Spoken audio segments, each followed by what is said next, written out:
गुरुदेव शिष्य की हृदय की बात समझ गए। ब्रह्म मुहूर्त में विश्वामित्र जी ने स्नान किया। ब्रह्म मुहूर्त में विश्वामित्र जी ने स्नान किया और जैसे ही ब्रह्म मुहूर्त में स्नान किया, पूजन किया, पूजन के लिए बैठे तो राम जी तो इधर उदास थे। विश्वामित्र जी ने आत्मा की बात समझ गए। विश्वामित्र जी आत्मा की बात समझ गए। रामभद्र जरा इधर आओ, रामभद्र जरा इधर आओ। राम जी को पास में बुलाया। विश्वामित्र जी ने कहा, क्यों बेटा राम, तुम्हें मालूम है कि हम ब्रह्म मुहूर्त में स्नान करने के बाद पूजन करते हैं। ब्रह्म मुहूर्त के बाद स्नान करने के बाद पूजन करते हैं और पूजन में कुछ वस्तुओं की आवश्यकता पड़ती है कि नहीं पड़ती है? राम जी ने कहा, हाँ पड़ती है। कहा, सबसे पहले तो पूजन तो तुलसी दल और दूसरे नंबर पर पुष्प और तीसरे स्थान पर फल। तो तुलसी दल फूल फल। तो क्यों रामभद्र, कल तुम मिथिला देखने गए थे? गुरुदेव जी ने कहा, राम तुम कल मिथिला देखने गए थे तो देखते देखते तुमने कहीं दृष्टिपात किया होगा,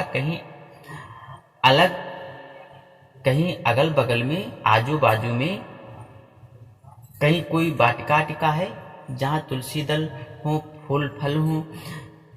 राम जी बोले, हाँ हाँ गुरुदेव देखा है, यहाँ से अच्छी तो फूल वाटिका कहीं है ही नहीं। अगर आपकी आज्ञा मिल जाए तो चला जाऊं, अगर आपकी आज्ञा मिल जाए तो चला जाऊं। और ये बात लक्ष्मण जी सुन रहे थे। लक्ष्मण जी सुन रहे थे। लक्ष्मण जी बोले, प्रभु क्षमा करना, छोटे से कार्य के लिए बड़े भैया को जाना पड़े, ये छोटे भाई की बहुत बड़ी अज्ञानता मानी जाएगी। मेरे रहते आपको जाना पड़े, ये मैं नहीं देख सकता हूँ। आप प्रेम से बैठिए, मैं जा रहा हूँ। मैं अभी जाता हूँ, अभी फूल फल तोड़ कर लाता हूँ। मैं अभी जाता हूँ, फूल फल तोड़ के लाता हूँ। राम जी ने माथा पकड़ा और बोले, देखो ये बार बार मैंने रोका था कि लक्ष्मण बीच में मत बोला करो, तुम बीच में मत बोला करो, तुम बीच में मत बोला करो, लेकिन मन नहीं माना तो बीच में बोल ही गया। राम जी ने कहा, लक्ष्मण तुम्हें बीच में नहीं बोलना चाहिए, ये तो गुरुदेव जी की मर्जी है।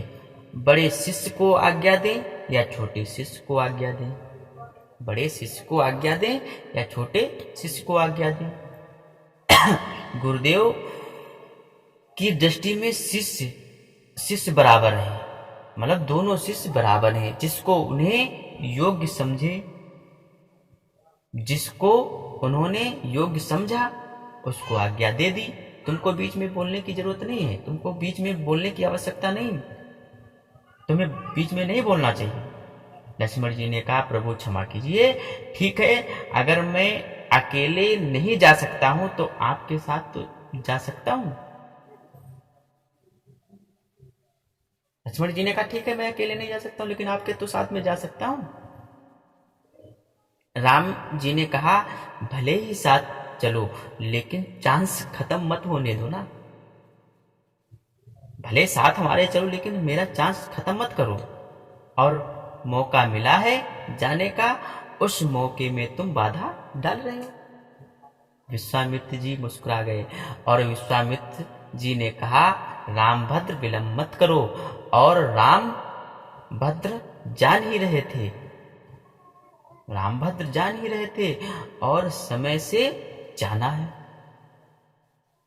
अब देखिए समय का क्रम कैसा बढ़िया, समय का क्रम कैसा बढ़िया गोस्वामी तुलसीदास महाराज जी ने बिठाला है। समय का बड़ा विचित्र क्रम है। इधर राम जी चले, समय जान गुरु आयसु पाई, और लेन प्रसून चले दो भाई। और इधर तेहि अवसर सीता तह आई। तेहि अवसर, यहां समय जान एक सा क्रम। कहां पहुंच गए दोनों प्रभु श्री राम और माता सीता? कहां पहुंची और कहां पहुंचे प्रभु? समय जान गुरु आयसु पाई और लेन प्रसून चले दो भाई। लेन प्रसून चले दो भाई। तो भूप बाग बर, भूप बाग में, भूप बाग में बर, बर कौन है? श्री राम। तो भूप बाग बर देखें जाई। भूप बाग बर देखें जाई और जहाँ बसंत ऋतु रही लो भाई। और सीता जी मंजन कर सर सखिन समेता, मंजन कर सर सखिन समेता, गई मुदित मन गौर निकेता। लेकिन एक सखी से संग बियाही, गई रही देखन फुलवाई। ये एक सखी कौन है? भगवान शंकर ही चतुर सखी के रूप में ही। तो इसने फूल बगिया में कभी, इसने फूल बगिया कभी देखी ही नहीं थी। ये फूल बगिया देखने नहीं गई थी, ये तो देखने गई थी कि वो आए हैं कि नहीं, जिनको मैंने टाइम दिया था कि सुबह पहुंच जाना। और इस